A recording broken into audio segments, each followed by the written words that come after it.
A porta do carro bateu com um som seco, final, e o veículo se afastou, me deixando envolta na fumaça e no barulho da cidade. Ali estava eu, parada na calçada, com o sol de fim de tarde pintando o céu de laranja e roxo. Mas eu só sentia frio. A luz batia no meu rosto, mas não aquecia. Apenas iluminava as marcas de uma vida inteira de batalhas, de noites mal dormidas e de um cansaço que parecia ter finalmente encontrado um lugar para morar, bem no fundo da minha alma. Olhei para cima, para a janela do segundo andar, a janela do meu apartamento, do meu lar. Por um segundo, vi a silhueta dela, minha filha, Lúcia, um vulto escuro contra a luz de dentro, me observando. E então, sem hesitar, a cortina se fechou. Bruscamente, como uma porta se fechando na minha cara, como um ponto final em uma história que eu nunca imaginei que terminaria assim. A humilhação é uma coisa estranha. Não é como a raiva que queima e te impulsiona. Não é como a tristeza que te afoga em lágrimas. É uma onda gelada que sobe pelos pés, paralisa suas pernas, aperta seu estômago e explode no peito, te deixando sem ar. Senti o peso dos meus 65 anos em cada osso, em cada músculo. O cheiro da poluição da rua se misturava com uma lembrança distante do perfume de lavanda que eu sempre deixava nos armários. O som das buzinas e das pessoas passando, indiferentes, era como um ruído branco abafando o grito que se formava na minha garganta. Eu estava completamente só, uma espectadora da minha própria ruína, e a única coisa real era o frio que me envolvia.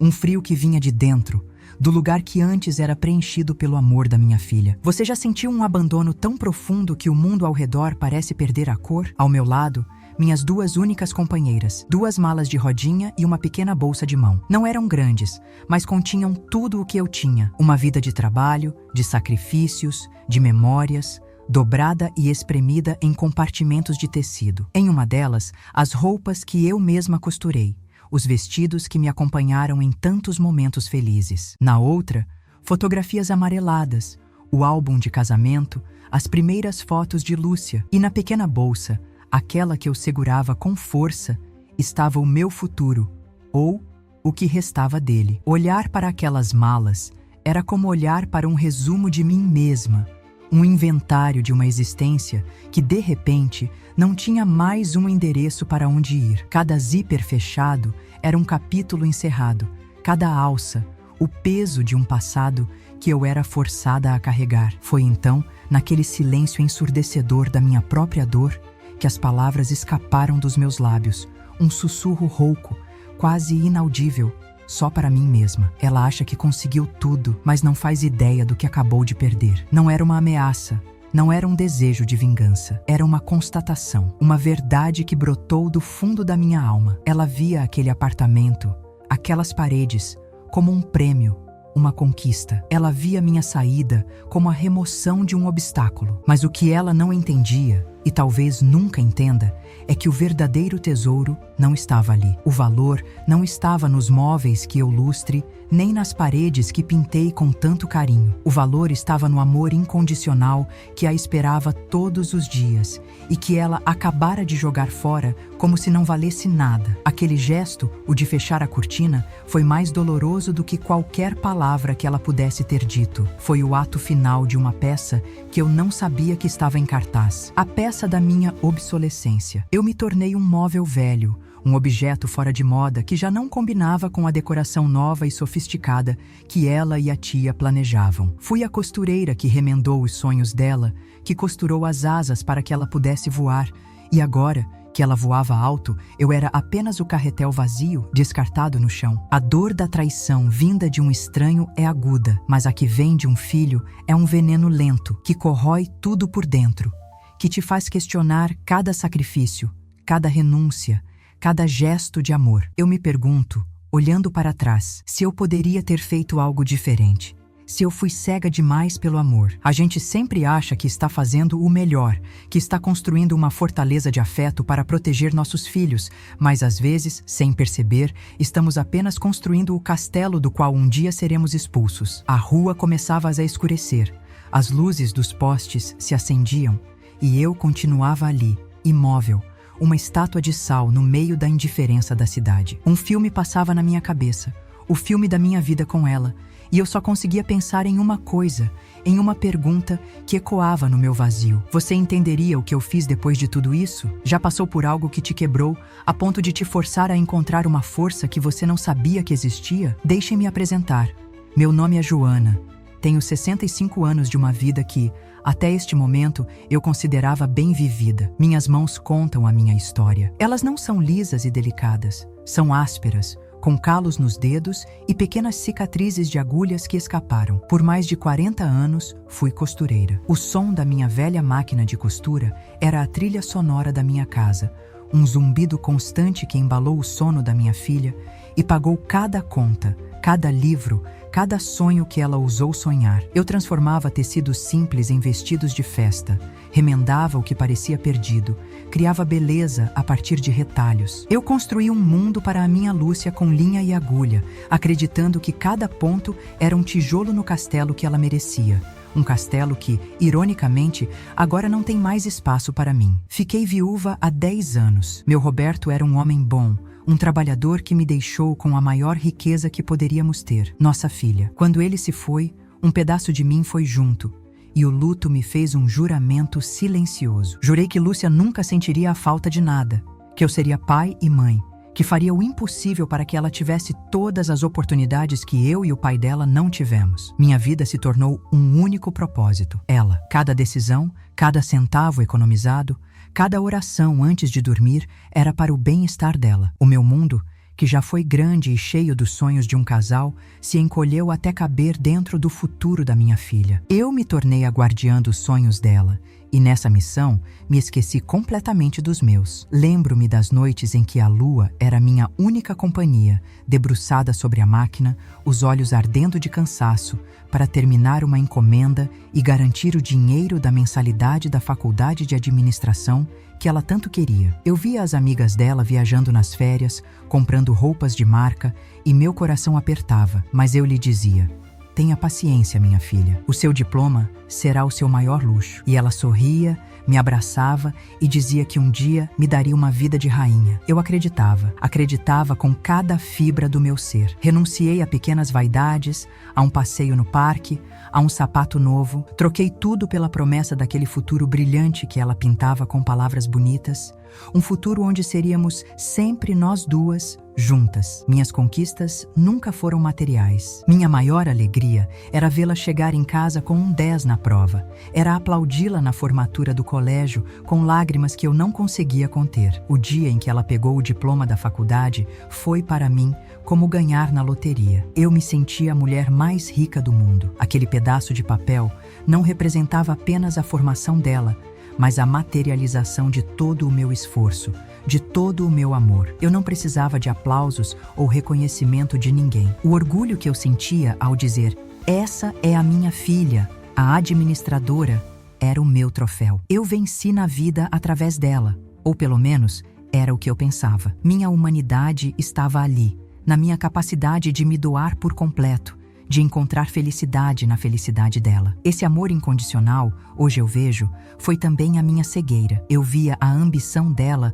como uma qualidade, uma força que a levaria longe. Quando ela começou a se afastar, a se envergonhar da nossa vida simples, eu dizia a mim mesma que era fase, que era a pressão do trabalho, a necessidade de competir em um mundo cruel. Eu não percebia a frieza que se instalava em seu olhar, a impaciência em sua voz quando eu contava alguma história do passado. Ela me ouvia, mas não me escutava. Estava presente de corpo, mas sua mente já estava em outro lugar. Um lugar mais chique, mais rico, um lugar onde uma mãe costureira e viúva não se encaixava na paisagem. Eu justifiquei cada grosseria, perdoei cada ausência, porque uma mãe sempre encontra uma desculpa para o filho que ama. Hoje, parada nesta calçada, o contraste entre o ontem e o agora me rasga por dentro. A lembrança do seu cheirinho de bebê, das suas mãozinhas segurando meu dedo com força, das noites em que eu ficava ao seu lado na cadeira de balanço, cantando baixinho até ela dormir. Essas memórias são tão vivas, tão reais, que parecem pertencer a outra vida, a outra mulher. Como aquela menina que dizia que me amava até o céu e de volta, se transformou nesta estranha que me observa pela fresta da cortina antes de me apagar da sua vida. O amor que eu plantei e reguei por 35 anos deu um fruto amargo, um fruto que eu não consigo engolir. O eco das nossas risadas no apartamento agora é substituído pelo silêncio da minha solidão aqui fora. O tremor nas minhas mãos não é só da idade, é o choque, a incredulidade. Pego o celular, o aparelho simples que ela me deu de aniversário dizendo que era para emergências. Ironia. A tela se acende e eu vejo ali o único número que me resta, o de uma amiga de infância, a Cida, mas meus dedos hesitam. O que eu vou dizer? Como explicar que fui posta na rua pela minha própria filha? A vergonha me paralisa. É um sentimento que te diminui, que te faz sentir pequena, um fracasso. Eu, que sempre fui forte, que enfrentei a morte do meu marido, as dificuldades financeiras, agora me sinto frágil como uma casca de ovo, prestes a quebrar com o menor toque. O peso não está nas malas, está no meu coração. Meus olhos se perdem no movimento incessante dos carros, nas luzes que começam a piscar, nos rostos anônimos que passam por mim. Cada pessoa ali tem uma história, um destino, um lugar para onde voltar. E eu? Qual é o meu lugar agora? A vida inteira eu fui a mãe da Lúcia. Minha identidade estava atrelada a ela. Eu me doei tanto que me perdi de mim mesma. Agora que esse título me foi arrancado, sinto um vazio assustador, um abismo. Quem é a Joana sem a Lúcia? O que restou de mim depois de dar tudo? A mulher que sonhava em viajar, que gostava de dançar, que lia romances até o amanhecer. Onde ela foi parar? Eu a sacrifiquei no altar da maternidade e agora, no fim da vida, me vejo sem propósito e sem chão. Esta história que estou começando a contar não é apenas sobre uma mãe e uma filha. É sobre amor, sobre traição, sobre os valores que se perdem no caminho. É sobre a dor de se tornar invisível para quem mais importa no mundo. Eu não sei como vou superar isso. Não sei que forças encontrarei para seguir em frente. Mas eu preciso tentar.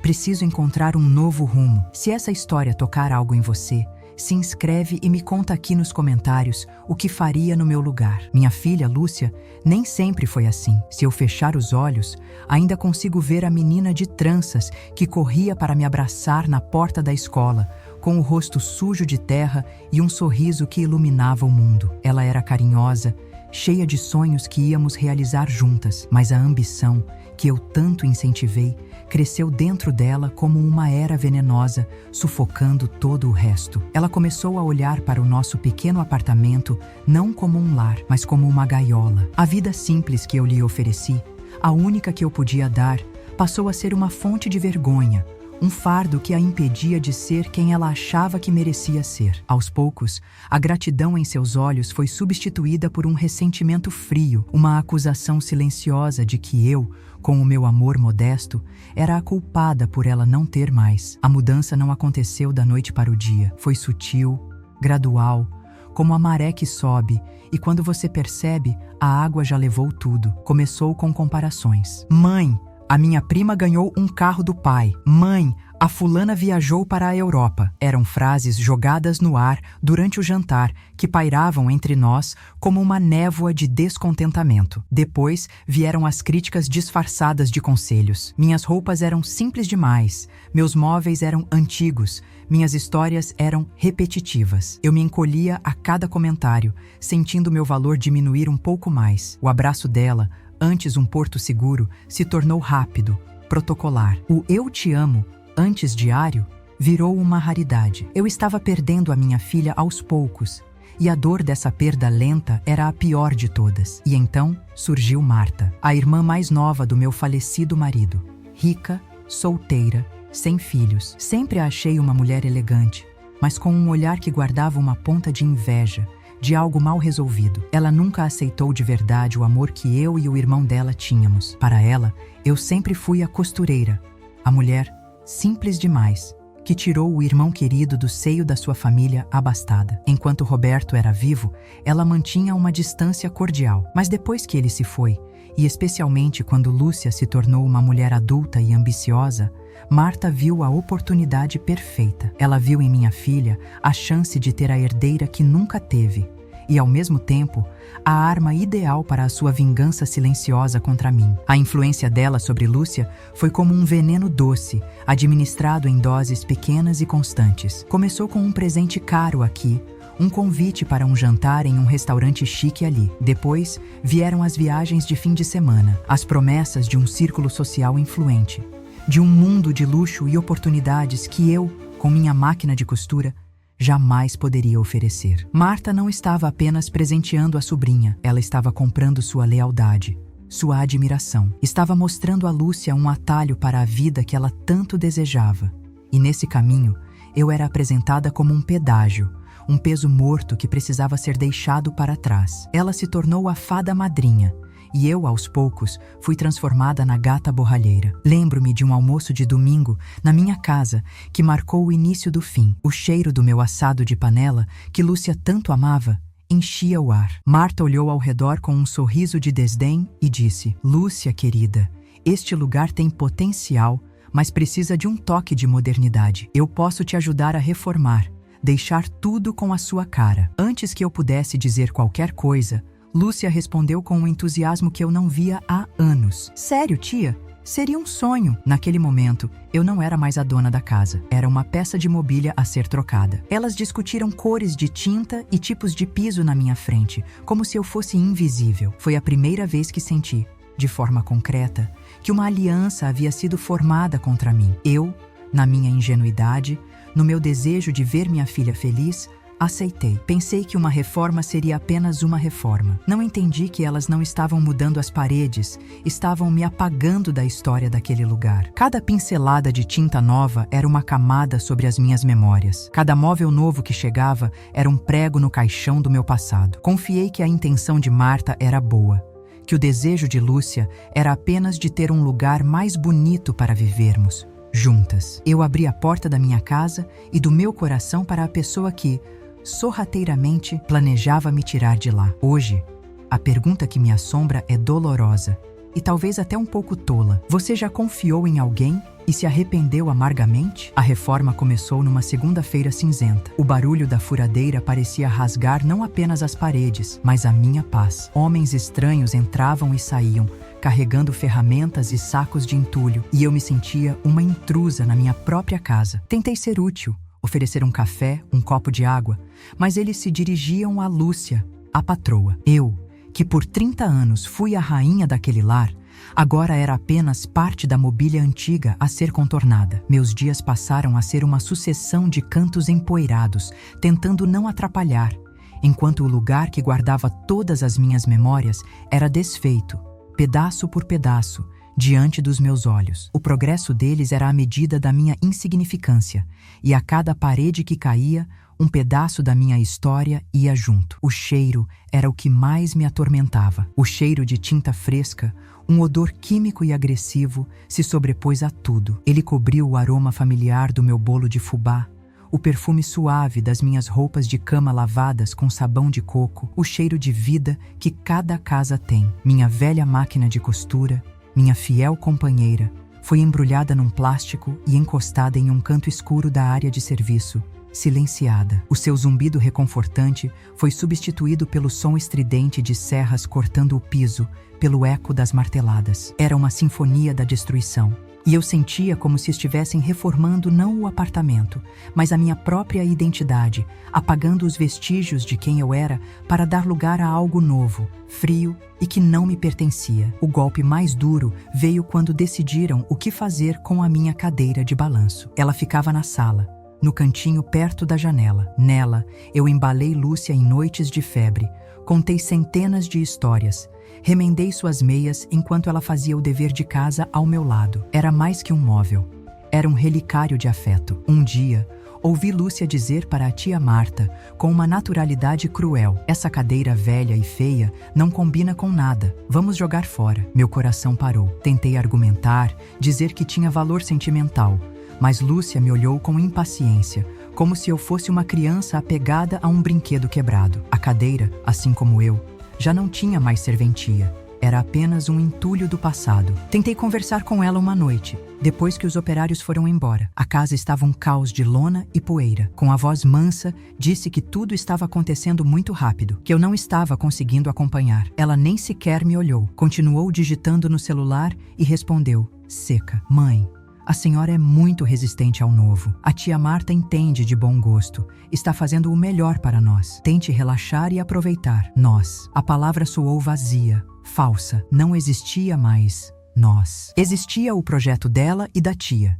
e eu era apenas uma espectadora relutante. Ser tratada com aquela condescendência, como se minhas opiniões e sentimentos fossem antiquados e irrelevantes, doeu mais do que qualquer martelada na parede. A presença de Marta se tornou constante. Ela chegava sem avisar, com suas roupas caras e seu perfume forte que impregnava o ambiente. Andava pelo apartamento como uma general, inspecionando suas tropas, apontando o dedo, dando ordens. Essa parede derruba. Quero porcelanato aqui. Lúcia a seguia, concordando com tudo, os olhos brilhando de admiração. Eu ficava parada na cozinha, segurando uma xícara de café que esfriava nas minhas mãos, ouvindo as duas decidirem o destino de cada centímetro do lugar que eu chamava de lar. Elas riam, faziam planos, e eu me sentia como um fantasma, assombrando a vida que um dia foi minha. A cumplicidade entre as duas era uma muralha que me excluía, e eu era pequena demais para conseguir escalar. Na solidão do meu quarto,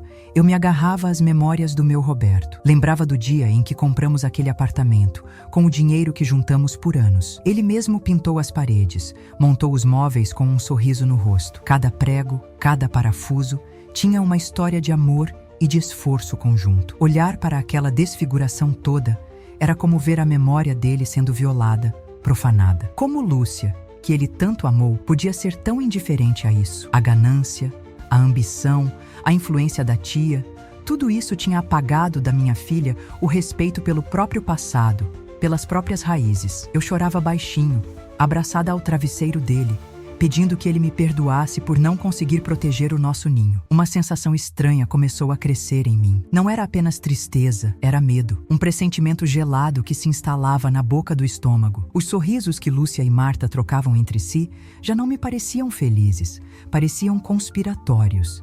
Eu comecei a prestar atenção nos detalhes, nas conversas que paravam subitamente quando eu entrava no cômodo, nos olhares rápidos e cheios de significado. A solidão se tornou minha companheira constante, mesmo com a casa cheia. Era uma solidão diferente, a solidão de quem está cercado por inimigos disfarçados de família. Eu me sentia como um animal acuado, pressentindo o perigo, mas sem saber de onde viria o ataque final. A minha casa, antes um refúgio, havia se tornado um território hostil. Foi então que elas vieram com o presente. Numa noite, sentaram-se comigo no sofá improvisado, coberto de lona. Com sorrisos que não alcançavam os olhos, me ofereceram uma viagem. Uma semana num resort em Caldas Novas. A senhora merece um descanso, mãe, disse Lúcia com uma ternura calculada. Toda essa poeira, esse barulho, não está te fazendo bem. Vá relaxar, e quando voltar, a casa estará linda. Pronta. Marta complementou, dizendo que era um presente dela, que eu não precisava me preocupar com nada. Meu instinto gritou para eu não ir, para não sair dali. Mas como recusar? Eu seria a velha ingrata, a mãe que não reconhece o esforço da filha. Com um sorriso que doeu no rosto, eu aceitei. Na véspera da viagem, enquanto eu procurava uma caixa no armário, ouvi a voz de Lúcia vindo do quarto. Ela falava baixo ao telefone, mas a porta estava entreaberta. As palavras que ouvi foram como cacos de vidro nos meus ouvidos. Pode deixar, tia, já está tudo certo. O motorista de aplicativo busca ela amanhã bem cedo. Quando ela voltar, tudo estará resolvido. A casa nova precisa de uma nova dona. Meu sangue gelou. Fiquei paralisada, com a mão no peito, tentando respirar. O que eu ouvi não deixava margem para dúvidas. O presente, as preocupações, os sorrisos, era tudo uma farsa, uma encenação para me tirar de cena, para dar o golpe final. O mundo girou e eu me apoiei na parede para não cair. A verdade me atingiu com a força de um trem. O que você faria nesse momento? Arrumei a minha mala em um estado de torpor. Cada blusa que eu dobrava, cada par de meias que eu enrolava, parecia um ato final. Eu não estava mais fazendo uma mala para uma viagem de férias. Estava empacotando os restos da minha vida, sob o disfarce da obediência. Eu precisava manter a calma. Não podia demonstrar que sabia. O elemento surpresa era a única arma que eu teria. Fingi animação, perguntei sobre a piscina do hotel, sobre o clima. Cada palavra era uma mentira que me rasgava a garganta. A performance da minha vida, a de uma mãe feliz, grata, partindo para uma viagem, quando na verdade eu era uma prisioneira sendo levada para o seu exílio, com um sorriso no rosto. Enquanto arrumava a mala, no fundo de uma gaveta, minhas mãos encontraram um pequeno sachê de lavanda, um dos muitos que eu costurava para perfumar as roupas. O cheiro me transportou para o passado, para a adolescência de Lúcia. Lembro de colocá-los escondidos entre as blusas dela e ela fingia que não gostava. Mas eu via o pequeno sorriso no canto da sua boca. Aquele aroma que sempre me trouxe paz, agora era a lembrança de uma ternura que não existia mais. Como aquele amor se transformou nessa crueldade? Apertei o pequeno sachê na mão com força e uma lágrima silenciosa escorreu pelo meu rosto. Eu o guardei na bolsa. Seria um lembrete do que eu tinha perdido, mas também da força que eu precisaria encontrar. A despedida na porta foi a cena mais difícil de atuar. Lúcia me deu um abraço rápido, um toque frio e sem vida. "Aproveite, mãe. Descanse bastante", ela disse, com a voz apressada de quem tem um compromisso importante. Eu olhei fundo nos olhos dela, uma última vez, procurando por um vestígio, por um pingo de remorso, pelo menor sinal da minha menina. Não encontrei nada. Apenas uma estranha, com o rosto da minha filha, ansiosa para fechar a porta e seguir com o seu plano. Entrei no carro do aplicativo sem olhar para trás.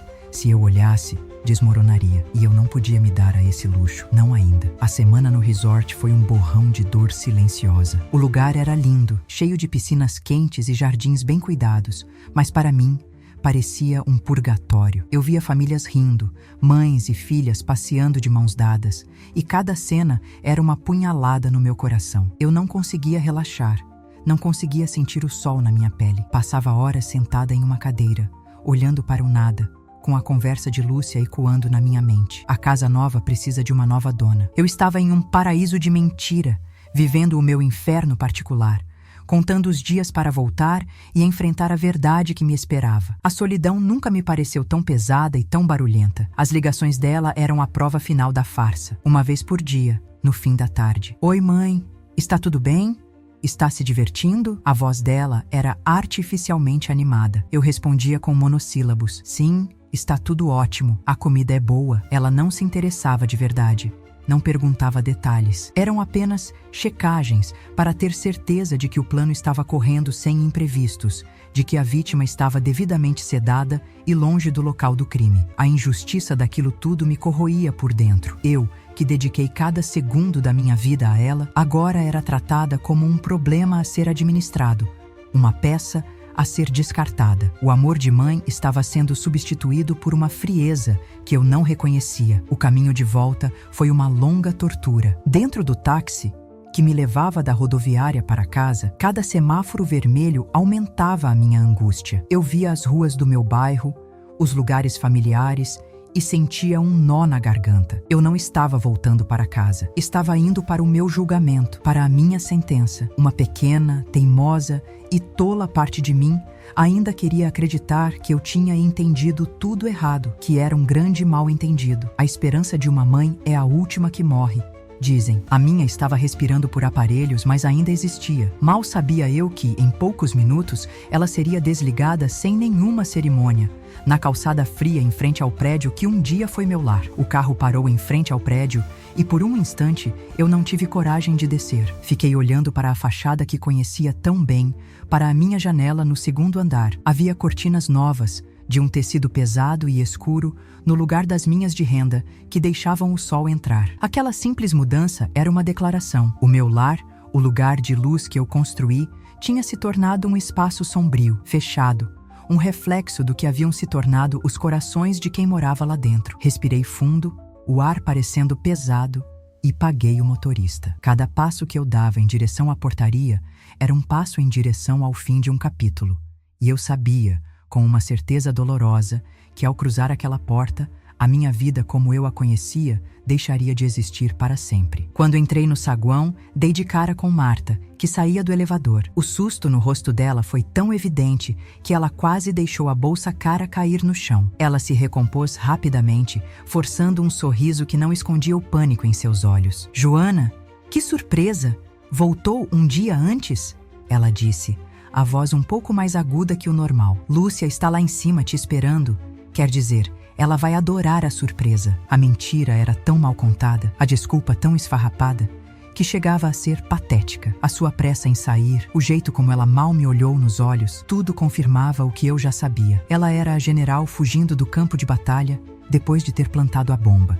E eu era a bomba prestes a explodir. Naquele instante, vendo a falsidade estampada no rosto de Marta, eu me lembrei de um detalhe de semanas atrás, durante aquele fatídico almoço de domingo. Marta sorriu para mim enquanto elogiava meu assado, mas seu olhar dizia algo que só entendi quando era tarde demais. Não era um olhar de admiração, era de avaliação. Ela estava me medindo, me estudando, calculando a minha resistência. Ela estava planejando cada passo, cada movimento, e aquele sorriso era a máscara que escondia a estrategista fria e cruel. O seu nervosismo agora, no saguão, era o elo que ligava tudo. Ela não estava apenas surpresa por me ver, estava apavorada porque o seu plano perfeito tinha encontrado um imprevisto, eu. E ela sabia, no fundo, que eu não era tão simples quanto ela sempre me julgou. Subi no elevador com o coração martelando no peito. Ao chegar ao meu andar, vi que a porta do meu apartamento estava entreaberta. O silêncio que eu esperava não estava lá. Em vez disso, ouvi vozes. A de Lúcia e a de um homem que eu não conhecia. Me aproximei devagar, sem fazer barulho. O valor de mercado está excelente, dizia o homem. E como o apartamento está desocupado, a posse é imediata. A antiga proprietária já se mudou, correto? A resposta de Lúcia foi o prego final no meu caixão. Correto. Ela foi morar com uma amiga. Não teremos nenhum problema. Desocupado. Antiga proprietária. Era assim que eu era definida agora. Um termo técnico. Um problema resolvido. A frieza na voz da minha filha era a de uma executiva fechando um negócio, não a de uma filha falando da própria mãe. Com uma força que eu não sabia que tinha, empurrei a porta. O rangido foi baixo, mas no silêncio que se fez, pareceu um trovão. Lúcia e o homem, que parecia um corretor de imóveis, se viraram para mim. O rosto da minha filha passou da expressão profissional para uma máscara de puro choque, a cor sumindo de suas bochechas. O homem olhava de mim para ela, confuso, sem entender quem era aquela senhora parada na porta com duas malas. Meu olhar, porém, não estava nele. Percorreu a sala. Estava irreconhecível. Móveis novos, de linhas retas e cores frias. Nenhum porta-retrato, nenhum bibelô, nenhum vestígio de mim, do meu marido, da nossa vida. Eles não tinham apenas reformado a casa, eles tinham esterilizado a minha história. As pessoas podem me julgar por ter entrado naquele avião, por ter ido para aquele resort, mas a verdade é que eu aceitei as férias que elas me ofereceram com um sorriso, porque meu coração já sabia, aquilo não era um presente, era uma despedida, mas não apenas a minha. Ir naquela viagem não foi um ato de ingenuidade, foi um movimento estratégico. Eu precisava daquele tempo, daquela distância, não para relaxar, mas para me preparar para a guerra que eu sabia que viria. Elas me deram uma semana achando que estavam se livrando de mim. Mas, na verdade, me deram exatamente o que eu precisava. Tempo para afiar a minha única arma e coragem para usá-la. Elas achavam que estavam me mandando para o exílio, quando, na verdade, estavam me mandando para o meu quartel-general. A primeira a quebrar o silêncio foi Lúcia. O choque inicial deu lugar a uma raiva defensiva. Mãe? O que a senhora está fazendo aqui? Eu não te esperava hoje. A voz dela era um misto de acusação e pânico. Nós combinamos que a senhora ia ficar nascida por uns tempos até se ajeitar. Eu ia te ligar para explicar tudo. A mentira deslavada, a crueldade de dizer aquilo na minha cara, na frente de um estranho, me mostrou que não havia mais volta. O abismo entre nós era definitivo. Ela não estava apenas me expulsando de casa. Estava tentando reescrever a história, me pintando como a parte que concordou com tudo, como se a minha própria exclusão tivesse sido uma decisão mútua. Ela não sabia de uma coisa. Na noite anterior à viagem, enquanto eu arrumava as malas sob o peso da traição que eu tinha acabado de descobrir, meus olhos pararam em uma caixa velha de chapéu no fundo do guarda-roupa do meu quarto. Uma caixa que guardava as coisas do Roberto. Com as mãos trêmulas, eu a abri. Lá dentro, entre cartas antigas e documentos, estava algo que eu não via há 10 anos. Algo que ele me fez prometer que eu só usaria em uma situação de extrema necessidade. Eu não sabia, até aquele momento, que o que estava ali dentro mudaria o destino de todas nós. Com cuidado, eu peguei o envelope amarelado e o coloquei no fundo da minha bolsa. A mesma bolsa que agora eu apertava com força contra o meu corpo. Eu não gritei, não chorei. Apenas fiquei ali, parada na entrada da minha antiga casa, olhando para o rosto transtornado da minha filha. Deixei o silêncio pesar, deixei que o desespero dela crescesse. E então, com a voz mais calma e firme que eu já tive na vida, Eu disse apenas 3 palavras: você vai se arrepender. Havia uma promessa naquela frase, uma certeza que a deixou pálida. Ela esperava lágrimas, súplicas, escândalo. Ela não esperava a minha força. O jogo tinha virado e ela sentiu isso. Ela achou que tinha ganhado, mas a partida estava apenas começando. Se quer saber como isso acabou, se inscreve agora e comenta o que você acha que vai acontecer. As minhas palavras, ditas com uma calma que nem eu sabia possuir, pairaram no ar como uma sentença. O corretor de imóveis, sentindo a atmosfera pesada e insuportável, gaguejou uma desculpa qualquer sobre outro compromisso e praticamente fugiu, deixando a porta se fechar atrás de si. Sozinhas, o verniz de Lúcia finalmente rachou. A raiva, antes contida, explodiu em um turbilhão de acusações. Eu era a ingrata, a dramática, a velha que não aceitava a felicidade da filha. A tia Marta só quis nos ajudar. Ela nos deu um palácio e você não consegue enxergar isso? Você sempre quis me prender nessa vida medíocre, mas eu não vou permitir. Ela gritava, o rosto vermelho, desfigurado pelo ódio. Eu ouvia cada palavra como se viesse de muito longe, sem deixar que nenhuma delas me atingisse. A minha dor já era tão profunda que nada mais podia me ferir. Enquanto ela esbravejava, eu peguei meu celular. Com os dedos firmes, disquei um número que não usava há 10 anos. Doutor Almeida, é a Joana, viúva do Roberto. O senhor disse que eu deveria ligar quando chegasse a hora. Pois bem, a hora chegou. A voz do advogado do outro lado da linha, embora surpresa, foi profissional. Desliguei e me virei para a Lúcia, que havia se calado, perplexa com a minha atitude. Amanhã, às 10 da manhã, no escritório do Dr. Almeida. Avise a sua tia, é sobre o patrimônio da família. Eu não dei mais nenhuma explicação. Apenas peguei minhas 2 malas, que ainda estavam na porta, e me dirigi ao elevador, deixando para trás uma filha confusa e, pela primeira vez, com um vislumbre de medo nos olhos. O poder tinha sutilmente começado a mudar de mãos. O escritório do advogado era exatamente como eu me lembrava. Sóbrio, silencioso, com móveis de madeira escura que impunham respeito e cheiro de livros antigos. Cheguei pontualmente. Lúcia e Marta já estavam lá, sentadas em 2 poltronas de couro, com uma postura arrogante. Marta me lançou um olhar de desprezo, enquanto Lúcia evitava meu olhar, uma mistura de raiva e ansiedade em seu rosto. Elas provavelmente achavam que eu as tinha chamado ali para tentar negociar algum tipo de pensão, para fazer uma cena de vítima. Eu me sentei na cadeira à frente da mesa do advogado, sem dizer uma palavra, apenas colocando minha pequena bolsa sobre o meu colo. A quietude da minha postura parecia incomodá-las mais do que qualquer grito faria. Elas estavam no território delas, o mundo do dinheiro e dos papéis. Mas o jogo, daquela vez, seria jogado com as minhas regras. Dr. Almeida entrou na sala, cumprimentou a todos com um aceno de cabeça e sentou-se atrás de sua imponente mesa. Ele abriu uma pasta e, com a voz grave e formal, deu início à reunião. Bom dia. Fomos convocados pela senhora Joana para tratar de um assunto referente ao patrimônio da família, especificamente sobre o testamento deixado pelo senhor Roberto. Ao ouvir a palavra testamento, vi um brilho de ganância cruzar os olhos de Marta e um sorriso presunçoso surgir no canto da boca de Lúcia. Elas se ajeitaram nas cadeiras, certas de que ouviriam a confirmação de que tudo pertencia à minha filha, como herdeira natural. A ignorância delas sobre o verdadeiro caráter do homem que foi meu marido e pai dela era o alicerce sobre o qual a arrogância delas estava construída, um alicerce que estava prestes a ruir. Com a maior tranquilidade do mundo, abri minha bolsa.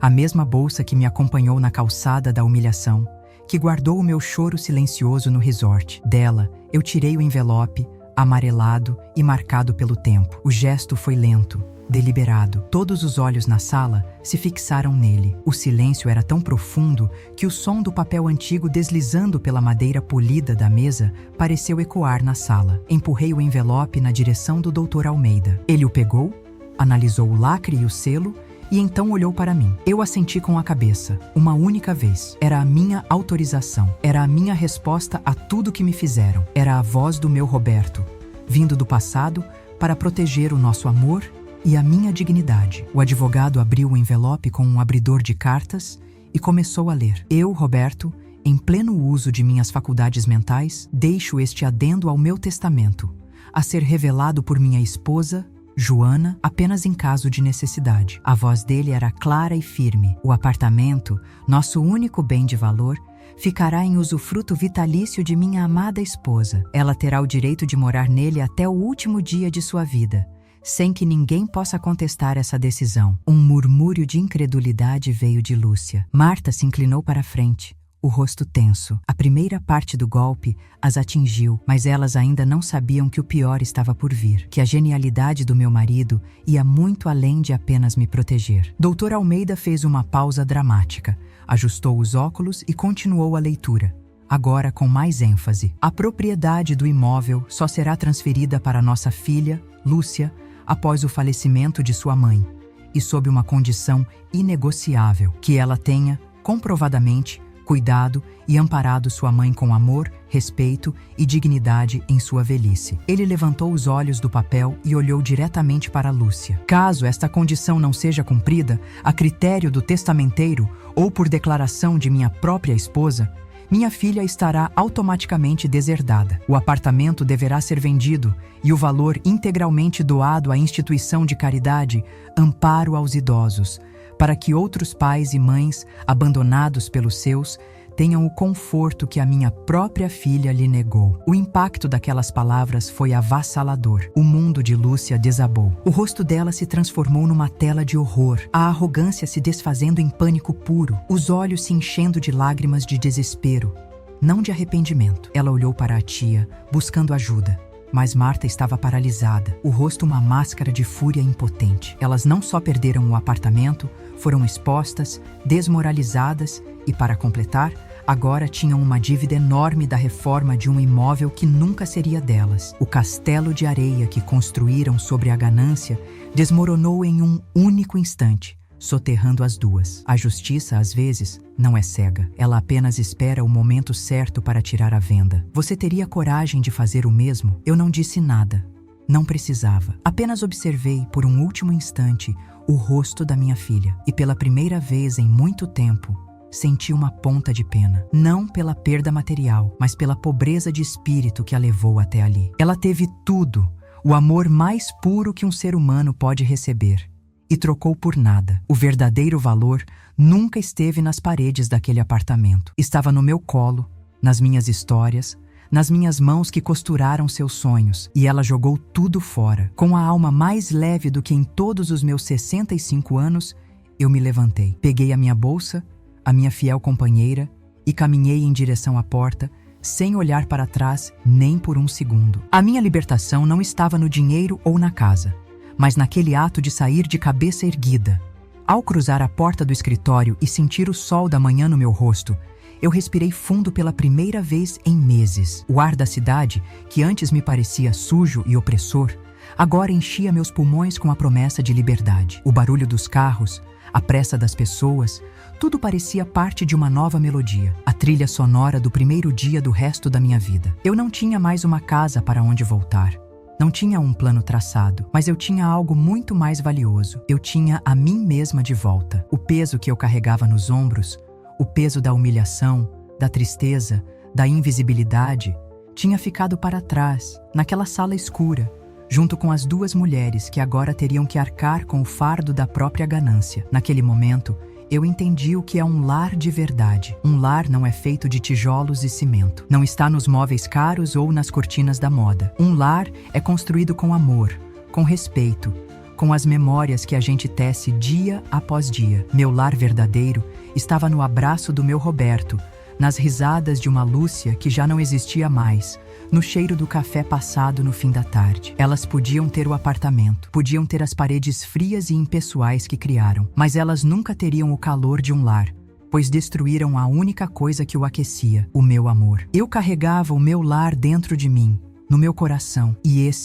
ninguém nunca mais poderia me tomar ou reformar. Eu não sinto mais raiva da minha filha. A raiva secou e deu lugar a uma compaixão triste e distante. Eu a vejo como uma borboleta que, encantada por uma luz artificial e ofuscante, voou perto demais e queimou as próprias asas. Ela nunca vai entender que a riqueza que ela tanto buscou não preencherá o vazio que ela mesma criou. Poderá ter todos os luxos do mundo, mas à noite, no silêncio do seu quarto chique, sempre haverá o fantasma de uma mãe que a amou incondicionalmente e que ela trocou por tão pouco. Ela se condenou a uma solidão que dinheiro nenhum pode curar, a uma vida de aparências onde o afeto genuíno sempre lhe será suspeito. E essa é uma prisão muito pior do que qualquer casa simples. O testamento do Roberto foi o seu último ato de amor. Ele me conhecia melhor do que eu mesma. Sabia que meu amor por Lúcia era o meu ponto forte e também a minha maior fraqueza. Sabia que eu seria capaz de me anular,